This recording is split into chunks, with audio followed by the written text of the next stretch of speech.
was all about.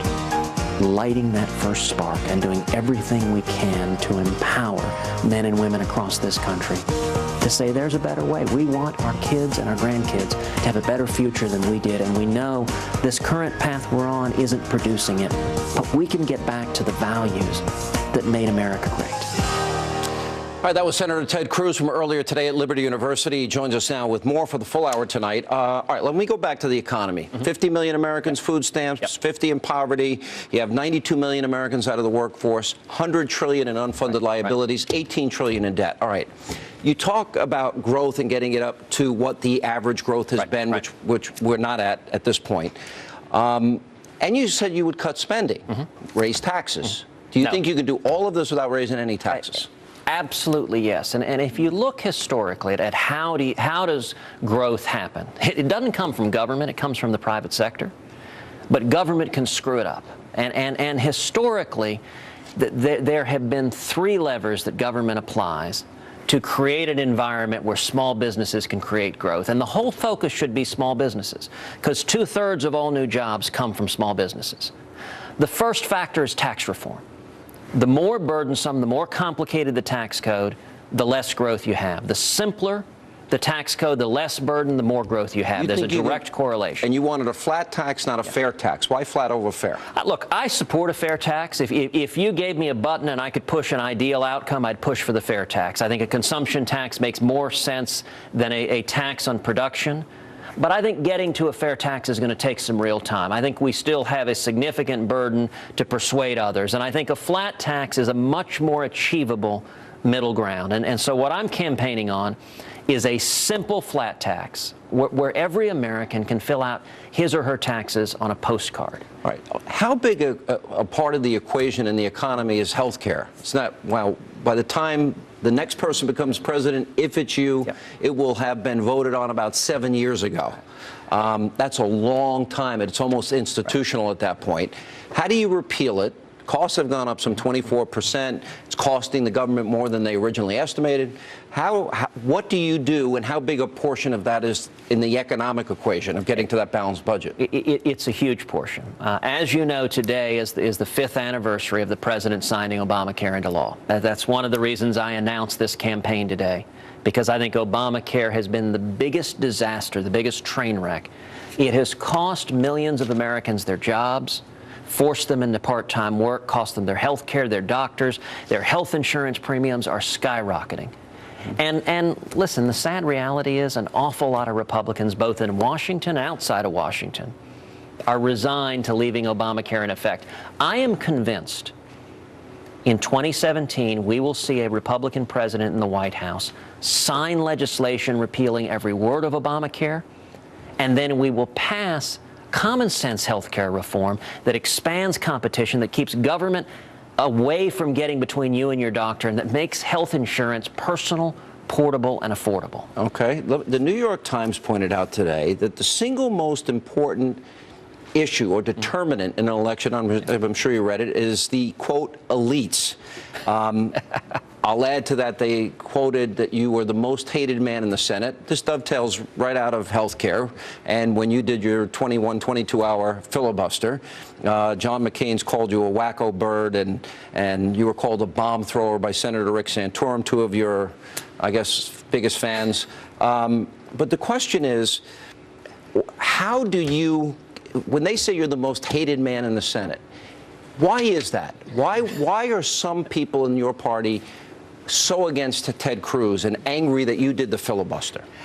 You know, Sean, when the New York Times says that the Washington elites despise me, my only question is whether I have to disclose that to the FEC as an in-kind donation. I mean, frankly, I can't think of a better ground to run on. Washington is broken. And it's both parties that aren't listening to the American people. Do you think your party let you down when you stood on health care? In other words, you said if we stand together, we could get this done. And they didn't stand with you. Look, it's not a question of letting me down. It's a question of letting down the people who elected us.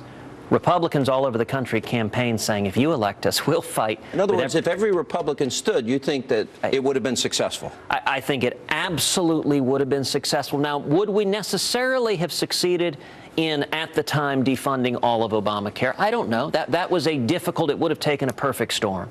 But I think at a minimum, we would have provided meaningful relief for millions of people being hurt by Obamacare. But it's important to point out, you and I were talking right in the midst of that defund battle, and all of the D.C. graybeards in both the Democrat and Republican Party were saying this is terrible, you shouldn't be fighting against this. And you remember, they all went on TV and they said, as a result of this, Harry Reid and the Democrats are going to keep the Senate. Well, it strikes me we had a little bit of a different result. And not only did we win an historic victory, the largest majority in the House since the 1920s, 9 Senate seats, retired Harry Reid as majority leader, but the number one issue that we won the Senate on was stopping Obamacare. It was the most frequent campaign commercial of every Republican candidate.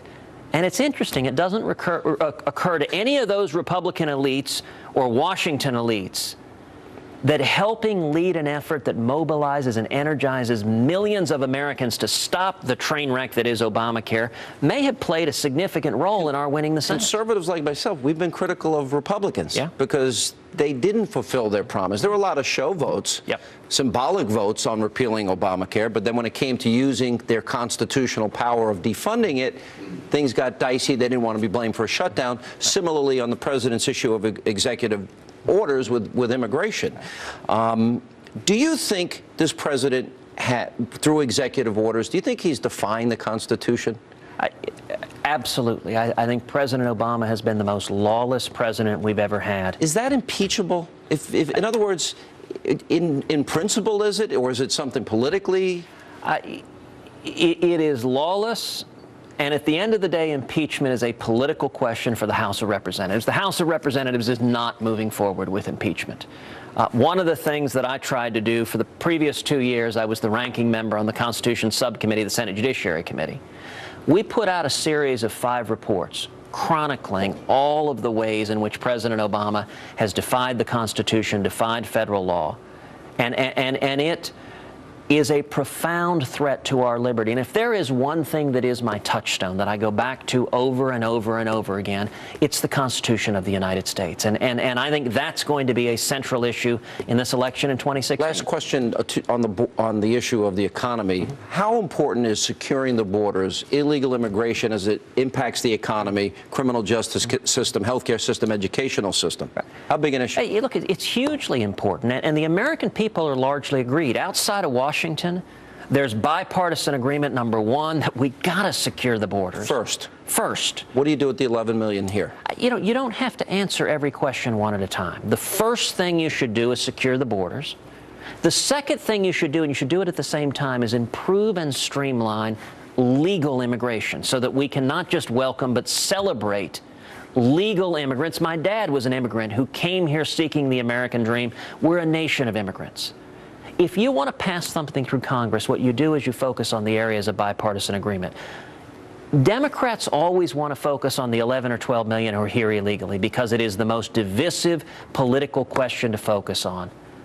I would suggest let's actually get something done to solve this problem by focusing where we agree. And once we demonstrate we can solve the problem, then we can have a discussion about the next step. You know, it's interesting. If you hear spending cuts are coming, you always get the tax increase up front. You never get the spending cuts. I would argue you would always get the amnesty and never get the secure border. So. Well, and we saw that in the 80s. In the 80s, Congress told the American people, we'll grant amnesty for 3 million people, and in exchange, we'll secure the borders. What happened? The amnesty happened. The border never got secured. And I think the American people aren't interested in falling for the same deal a second time. All right, Senator, we'll continue more with Senator Ted Cruz. How would he deal with America's enemies? That's coming up next. And later, we'll ask him some of your questions on Twitter, Facebook, as we continue.